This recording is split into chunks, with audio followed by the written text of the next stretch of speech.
Well, thank you very much, and good morning, ladies and gentlemen. Good morning to you all at Ellerslie Sunrise. I'm going to take you for a real whistle-stop tour through some stuff about Auckland Council and let you know just how serious a problem this city has on its hands and the difficulty it's going to take to fix it. Now, first of all, I made those curtains last night, so they look pretty cool. And the second thing I'm doing now is every time I'm at a meeting, I just check the regalia and just to ensure I'm not at a mongrel mob meeting, because you can actually get into a lot of trouble if you end up at a mongrel mob meeting and it turned out it wasn't, it was a Rotary club. But no, you look okay, so we can let that one through. Now, making local government and Auckland Council exciting, as I said there, how can I make this exciting for you? It's a bit like being Elizabeth Taylor's 8th husband. You know what's expected of you, but how will I make it exciting for you? Well, I will take you through some stuff about Auckland Council that I hope will put it in perspective. You'll know that back in 2010, 7 councils were formed into one super city. And at the time you were told by the then national government that this would create enormous efficiency gains, dramatic reduction in staff numbers, reduction in costs across the board. It would be a spectacularly great advantage to you as the citizens of Auckland. Well, I want to show you a table. Very quickly, we won't dwell on it, but there is a table which will show you that the rates and fees collected has gone from 1.9 billion up to 5.3 billion, which is a 155% increase in real terms. That is over and above inflation. It's actually 178% increase actually, but take out inflation, your rates and fees that you pay have gone up 155% in real terms. Now, do you think you're getting 155% growth in the services from your council? Because I don't think you are. Total staff on the payroll, remember this, that's the payroll. It says 963 for the 21-22. It's now well over 1.1 billion, the payroll at Auckland Council. The total liabilities went from 5 billion to 16 billion in liabilities during that time. Debt per household, well, it says there that it's now gone to 29, well, that's for 21-22. The current figure is $33,000 per household, per dwelling, is the debt that the council holds. So your house and your house and your house, 33 grand is sitting on the books as debt. And we're paying back then $1.2 million a day in interest payments. It's now $1.5 million a day. So when you get home tonight, the Auckland Council will have spent $1.5 million of your rates just on servicing the debt. Staff numbers, well, they were 10,000 when the merger took place. We were going to get huge efficiency gains and dramatic reduction in staff numbers across the board. They say 12,300, you can see 12,328 there. It's actually 12,800 at present. So it's a 28% increase in staff. We were told it was going to be a 25% decrease. And there's more than 1 in every 4 people working for the council earns over 100K. Actually, it's now more than 1 in every 3 people working for the council earns over 100K. So it's a serious problem. Inflation during that time was 15%, and yet you've had 175, 108, 102, and so on. So that's the problem. So we had a mayoral election recently. We were told it was non-political. These were independents. There's a picture of Efeso Collins standing, and I guess you can work out, was it a politically neutral campaign or was he standing for a particular group of people? But Mayor Wayne Brown finally won. Just to let you know, those 2 people there on the Labour Party list at present, Lotto Fully and Kieran Leone, are the next 2 people off the Labour Party list.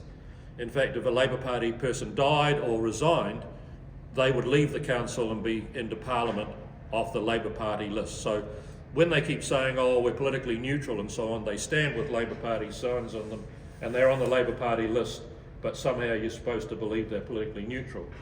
And anybody who's got any contacts with the Shore, this is something that really pisses me off. The Shore has 2 candidates called Derby and Richard Hills, Chris Derby, and they claim to be, you know, blue rosettes and blue hoardings. They vote more left than even the Labour Party people vote. And so on the shore, instead of us having anybody, now the shore, when it comes to central government, vote blue all the time. There's, you know, National Party wins the party vote over there and wins the seat.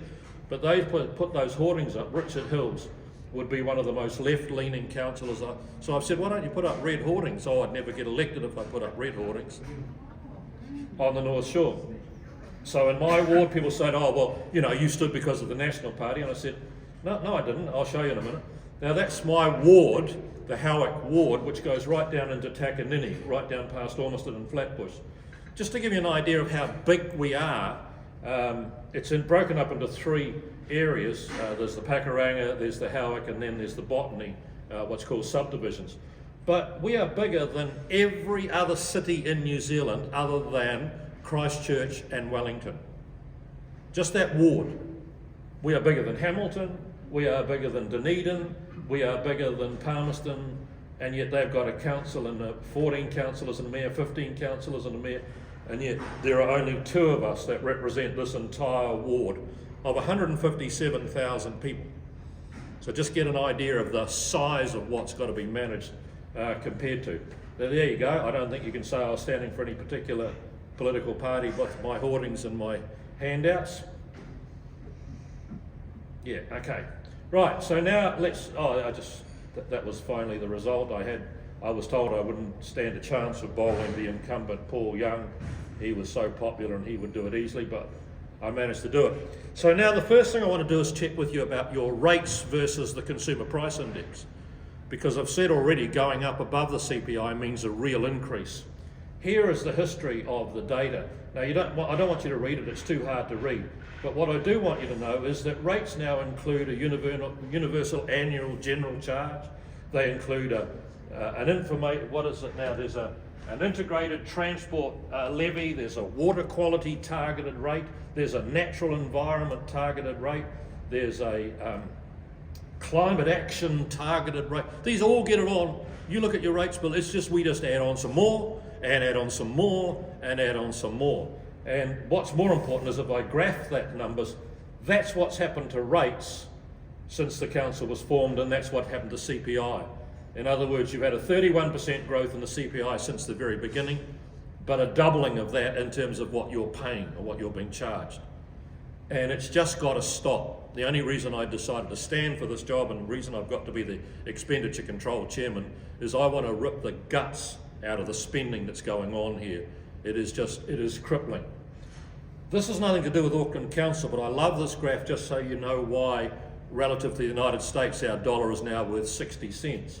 If you take CPI, the blue one is New Zealand's Consumer Price Index, since way back in 1960.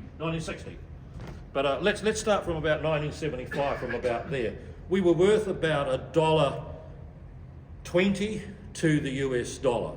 And we're now worth $1.50 back then. And now we're worth 60 cents as of this morning. Why is that? Well, we've had 2.5 times their inflation. And so to make it come back to being equal, our currencies had to go from the $1.50 down to 60 cents. And if we carry on as we're going, your dollar will buy you 30 cents within about 10 more years. So we've really got to get that under control big time. But that's nothing to do with council. But at council, we've got all these moving bits. We could reduce costs. We could increase the debt. Well, the debt's already right on the limit of the credit rating agency saying, go any more debt and we'll downgrade your credit rating. We could sell airport shares, and there were so many people saying, oh, you can't sell airport shares, they're too important. You can't do that. Well, I'll talk to you about the airport shares in detail in a minute. Try to find other revenue. One councillor said, well, I know what we can do to fix the big hole in the budget. We should increase parking charges. So I sat down on my PC with a spreadsheet, and it would be $487 an hour for car parks in the town if we were going to get the increased revenue from car parking. Now, some of you are wealthy enough to pay $487 an hour for parking, but I don't think many. So that's just nuts. And then finally, the outcome of that will be rates, and I'll talk you through that in a minute.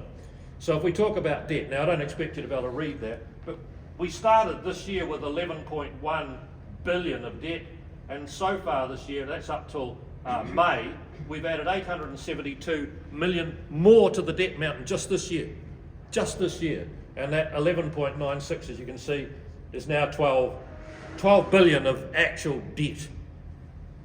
It's just ridiculous that we keep on spending money that we haven't got. We've made some cuts to operational expenditure because we had to, but here it's even difficult. If you take the total group expenditure of the council, it's 4.7 billion.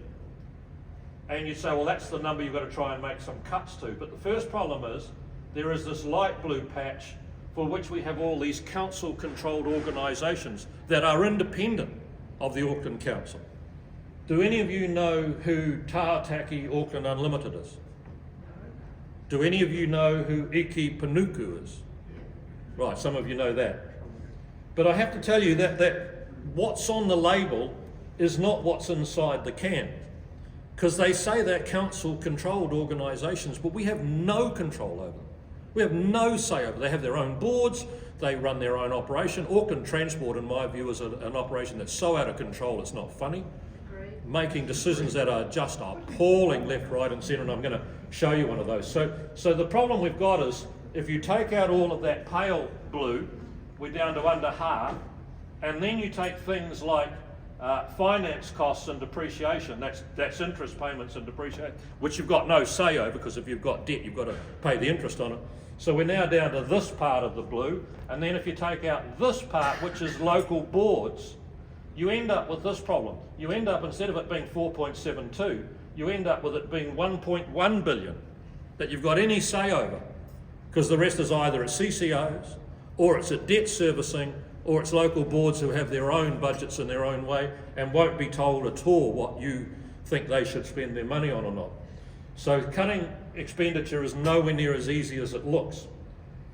Look, I won't go through all this, but every one of the line items there for last year's budget, up 56%, up, just up ridiculous numbers, 49, 53, 30, 77%.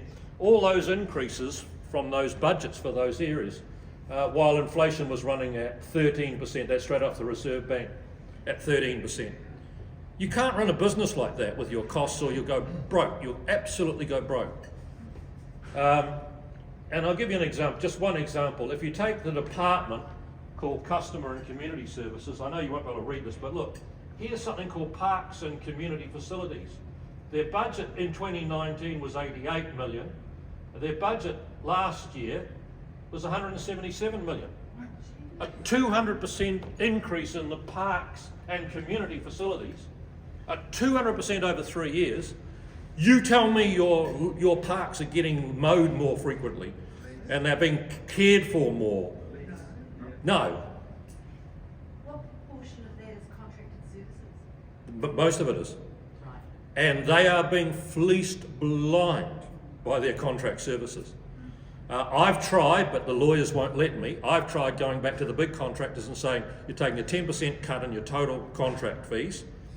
And they said, you can't do that because it's a written contract. And I said, okay, because I've been told that's where we are being fleeced blind. So I said, what I'm going to do is I'm going to go back to them and say, will you take a 10% cut? For which they will say no. And which I will say, well, if you won't take it, you'll never, ever get a contract with this council again. And you watch them jump at it, because they are making squillions, and we foolishly have gone and signed up to it. I'm going to cut some of that stuff out. But 200% increase for parks is just nuts. It is just grotesque. 177 million for the parks budget. And we've got these big blinders coming at us. When City Rail Link was first put out, it was going to be a $2 billion project. Now, I was opposed to it because I was in the Parliament at the time and said, for those handful of people who are using a rail network in the city and moving, it'll be fantastic. But for the vast bulk of people who live as far as Wellsford or as far as Pukekohe or out as far as Beachlands, and they'll not even know about the City Rail Link. But you know that original estimate of 2.2? Well, every year they've announced it's more, and they still haven't got it finished. It's supposed to be finished in 2021. Now it's going to be 2026. And even then it's going to go up more. Michael Wood announced that City Rail Link, the budget had blown out to it had gone from another $1 billion to $5 billion. They said it was because the borders had been closed and we couldn't get in staff to work on the tunnel and the place was shut down. Well, whose fault was that? Because in big projects elsewhere in the world, in Melbourne they allowed all their big projects to stay open and running even when they had lockdown, and they didn't close their border to tunnelling experts. They couldn't get tunnelling experts in because they couldn't get a visa to get in here during COVID, but we brought in DJs. And bloody the Bangladesh cricket team came in twice on visas, twice. But we wouldn't let tunnelling experts in, so the project's just now gone out. I'm told by my mole in Treasury who's doing some work on it that the final project cost is going to be around $7.25 billion, up from 2. And half of that is you as ratepayer and half is you as taxpayer will be paying for an obscene bloody project that has just cost so much money. And now they want to offer you something even better. Light rail down Dominion Road. Seriously, you need to think about this. See that picture there? It's beautiful. There are people in it. There is some people over there. There's a guy here with a grey t-shirt on his bike. There's a guy here with a green hoodie on. And there's the light rail up and down. Now this building with a couple of peaks and the little shutters, what's that building? Because that's how they portrayed light rail when it was first released and announced in all the brochures from the government. And now the brochures all look like this. You notice something? The guy in the green jacket is still there, the guy in the green shirt is still there, the buildings are still there, but the train's gone because they're now going to underground it. And they're going to underground it at a price of $29 billion. It's nuts. It is sheer nuts. Yes, you can underground it in London where you've got 17 million in just the London City area, but we've got 5 million in the entire country. And there's the 29 billion from the Herald article, projected cost of 29. Now you know if the projected cost before it starts is 29, you know that when it's finished it ain't going to look anything like 29, because there's never been one project like this ever come in under budget. It's always a budget blowout on top of a blowout on top of a blowout. And I don't understand why there wasn't kerfuffle about this stuff in terms of the Minister of Transport, who has now gone because he found some Auckland Airport shares down the back of the couch. But the project for Michael Wood, the Minister of Transport, was to actually build this thing, first of all from the city to his electorate, to Mount Roskill, his electorate, and then from there to take it on across so from the city to my electorate, and then across the harbour bridge and into the airport, which is the company he had shares in. It's just unbelievable. I mean, in any other country, you'd go to jail for the corruption of I'm giving it to my electorate, a $29 billion price tag that none of you will ever ride on. Just so wrong, it's not funny. At any rate, he's no longer the minister, which is good. Okay. He designed a $785 million cycle and walking bridge across the Waitemata. Now, they spent a fortune on developing. Here it is. Look at it. Beautiful. They spent $51 million doing the specs for it. They've spent $500,000 on office space downtown for the company that was going to be organising it. Those office spaces are still getting rent paid because there was no subleasing allowed. 500 grand of your money went on a project that's not even going ahead. And 51 million was spent on design and consultants for something that was, when I saw it, I just laughed, because I'd been Minister of Transport for 9 years. I just laughed. I said, there's no way. There is simply no way you're ever going to build a cycleway across the Waitemata. Well, you've now got to call it the Waitemata, I think. But I still call it the Waitemata. But I'm sorry, this is just disgusting. And 500,000 on some office space that sits down at the viaduct, empty. You can go down, beautiful, beautiful office space, empty. That is going on all the time. And then John Ryan wrote a good article about how long the second harbour crossing was, because it's going to have rail link and walking and cycling on the second one. The lunatics are into public transport, walking and cycling. Cars are evil. We've got to get them off the road. You shouldn't be allowed to drive. We should put planter boxes into streets where people can wander at night at will, and cars really should be off the road. That's the thinking at AT. Their view is that cars are evil. And I'm going to show you a few pictures. These are straight from the AT website. Now they must have paid somebody for this particular day, because my office sits up above that cycleway in the city, and I look out there. I've had my camera on a thing like that, and I filmed for nearly an hour and a half, and not one cyclist went through it. Cost millions to make the site. Those must be 2 actors that have come for the day to do their job. This is a great train that I was trying to catch down the eastern way. I only did it for the first couple of weeks when I was a councillor. I thought, this is cool. I can get to the bottom of town really quickly. I'll use it. Now it's been cancelled for a year and gone, so it doesn't work. Oh, and by the way, the buses, if you want to come out my way and stand around the bottom of Pakuranga Road and Williams and have a look at the buses, zoom in. They were single-storey buses and they were empty. And to make the problem even worse, Auckland Transport decided, let's go double-deckers so they can be twice as empty. There's no such concept, but never mind. And this is from their brochures. This is the Greenhithe big work project. This is what the road at Greenhithe is to look like, they say, as their concept drawings. Notice this: a cyclist, a pedestrian, another cyclist. Oh my God, there's a bloody car in there, I think. Oh, well, we'll get that out. We'll have to cut. That's their thinking. We'll put speed bumps that cost $2.5 million per bump. The one in Wellington was just on 3 to make a speed bump. And we're going to get you all cycling. Now, you've seen the weather some days in the last couple of weeks. You want to come across the Harbour Bridge on your cycle, go to it. And you want to move goods and services and product around. But I'm sorry, Auckland Transport, I'm going to give you a really good example in the Pakuranga. I went down and took a couple of photos. Beautiful cycle, just gorgeous. I waited for some time, but I couldn't get a photo with somebody on a cycle. Now, if those of you who know the Pakuranga Highway, this is Williams coming into it here, so the Pakuranga Town Centre is up here, Hamnure Bridge is back here. But have a look at this. Look what they have done in terms of those 2 yellow lines. That's the width they have taken up for the walkway, a new walk, even though there's a footpath always here. They've built this new massive gold-plated footpath. The blue is the new cycleway. The red is going to be all the busway. Now have a look at how much land they have taken up for that, and look at what's left for the cars.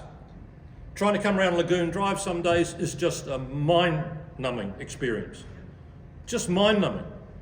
But Auckland Transport want you to be on the buses. Yet the buses, come with me any day you like, because I've been down there. That was me sitting down there one day. The busway is all here, and here's the cycleway. I sat for an hour and a half with one of these tripods. I've got the film of it. Not one cyclist came past me, not one.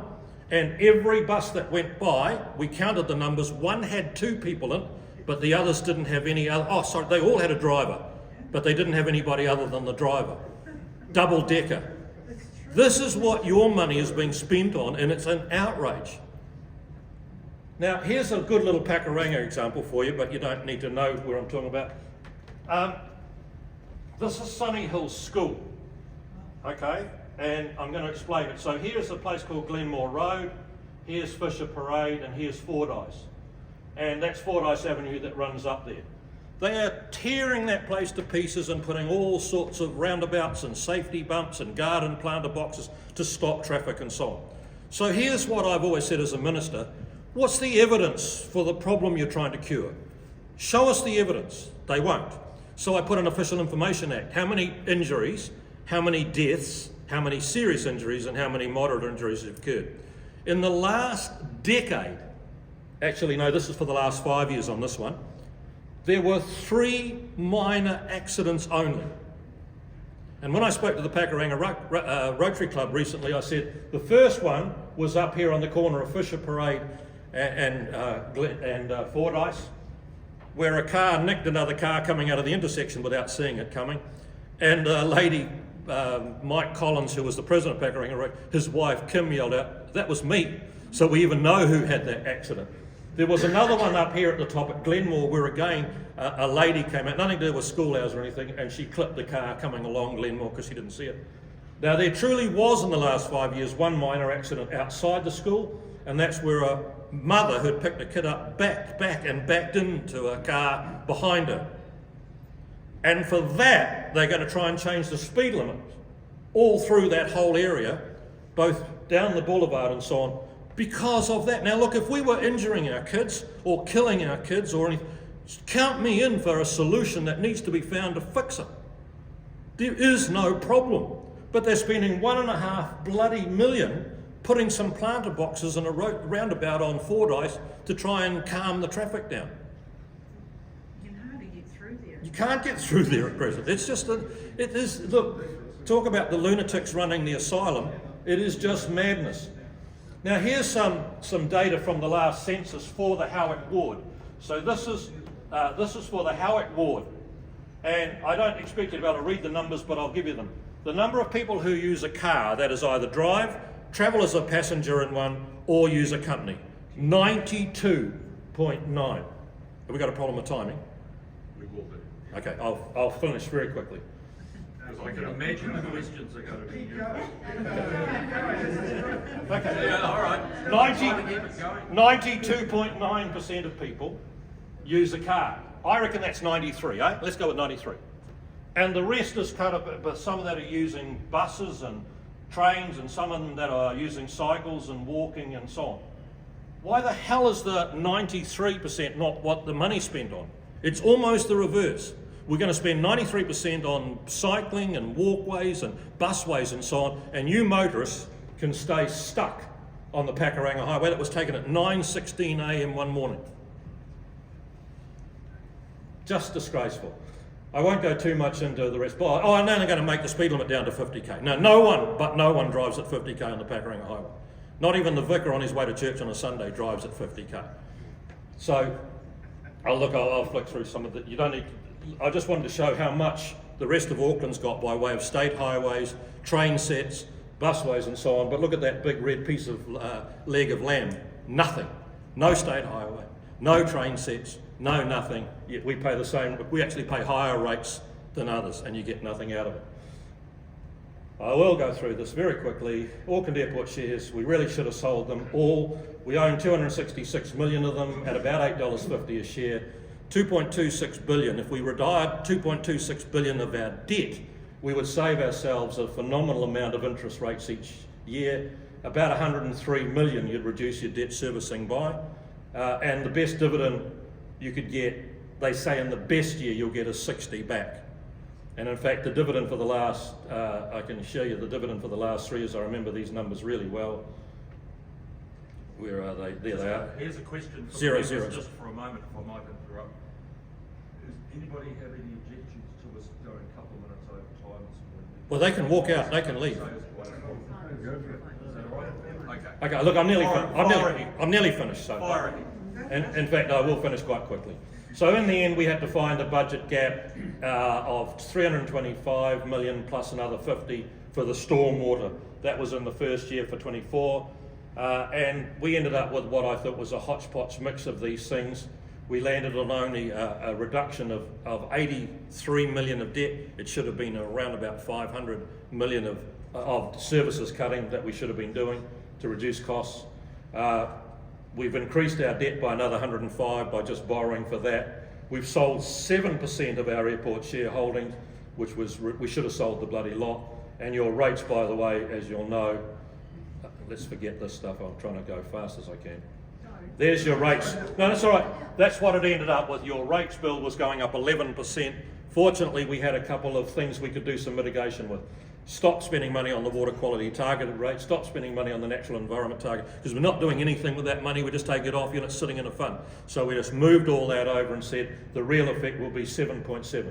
But for a mayor who stood on cutting your rates and was going to get things under control, Mayor Brown has presided over the biggest rate increase. Not his fault, but he's presided over the biggest rate increase that Auckland City's ever had. And now this is my final plea here. This is the bit I wanted to get to you. Does anybody here know what the IMSB is? Good. You're like every audience I have spoken to. The IMSB, it's pretty easy. That stands for statutory. It's we're about to go out to consult with you. You're going to see it come to your papers or on the web or emails and so on about the new ward system, because Phil Goff put in place a proposal, which now has to be consulted on, to go to Maori wards in Auckland as well as the general wards. Okay, now, these Maori wards sound like a good idea to some people, but I want to tell you so the consultation begins this month. Keep an eye out for it, please.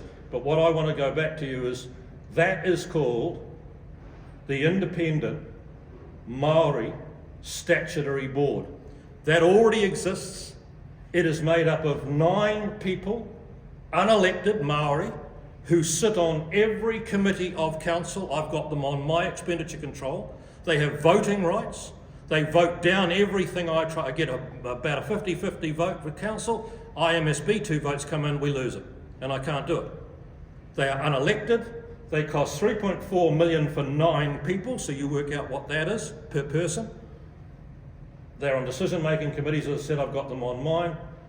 And yet in the consultation document, the left wing of the council wanted these papers to come out. Do you want to have Maori wards?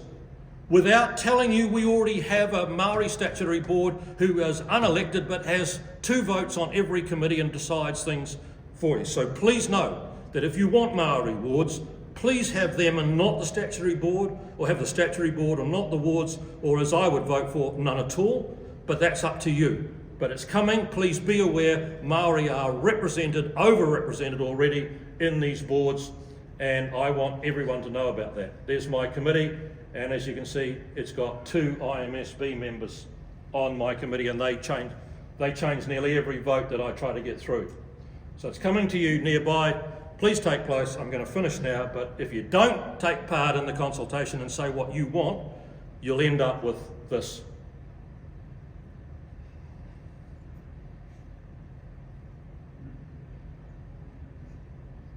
Thank you very much. Thank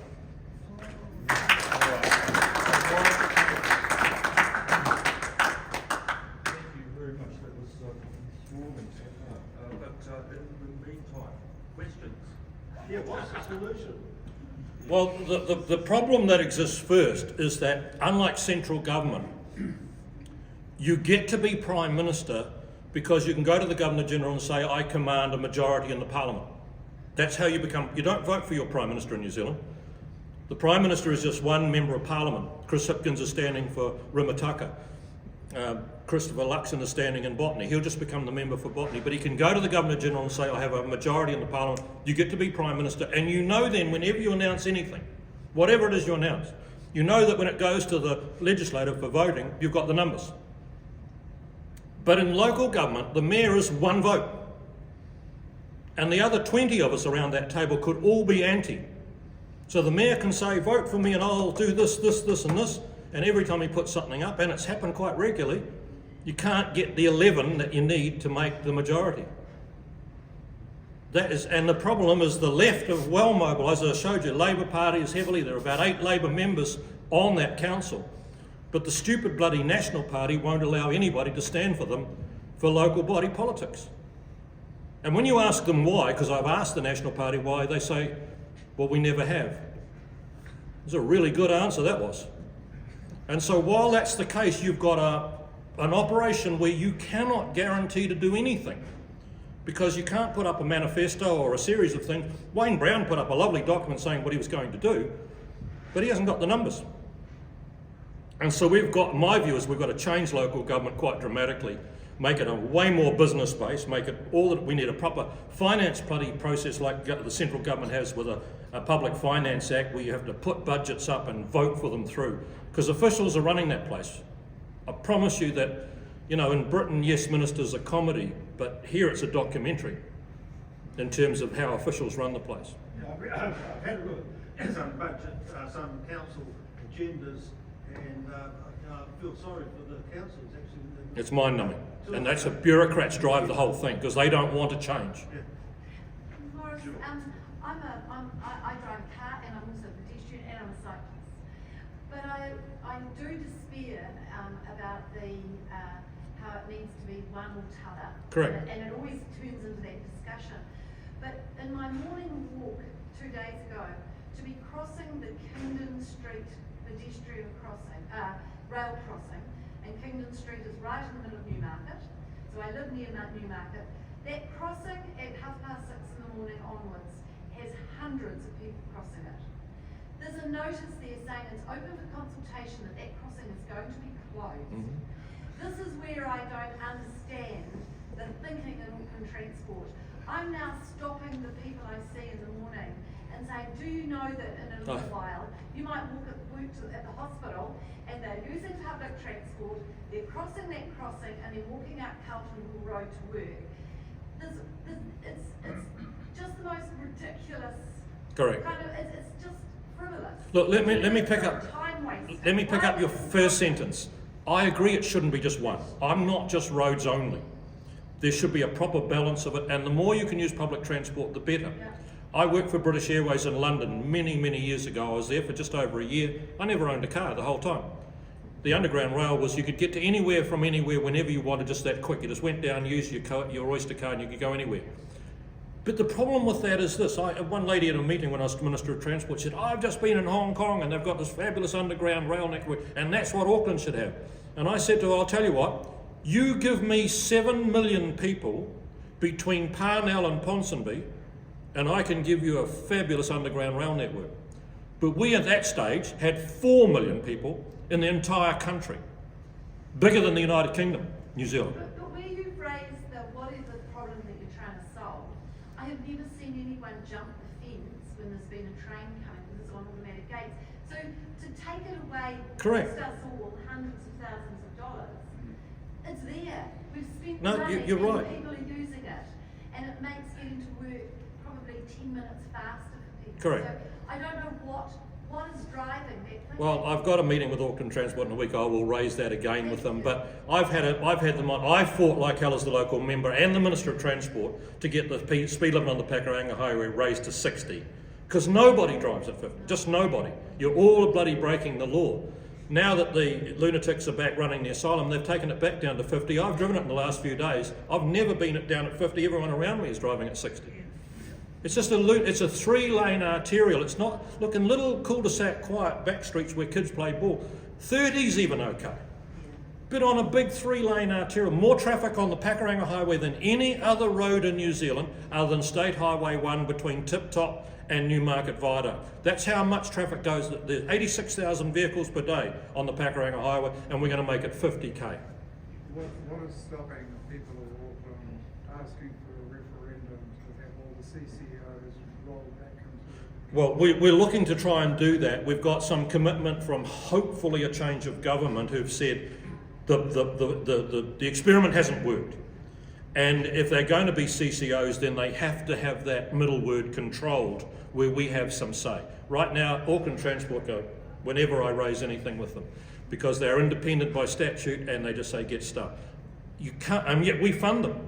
You've got to have, the decision making follow the funding and say, well, we want the following outcomes from you and these are your priorities and your direction. You won't set them yourself.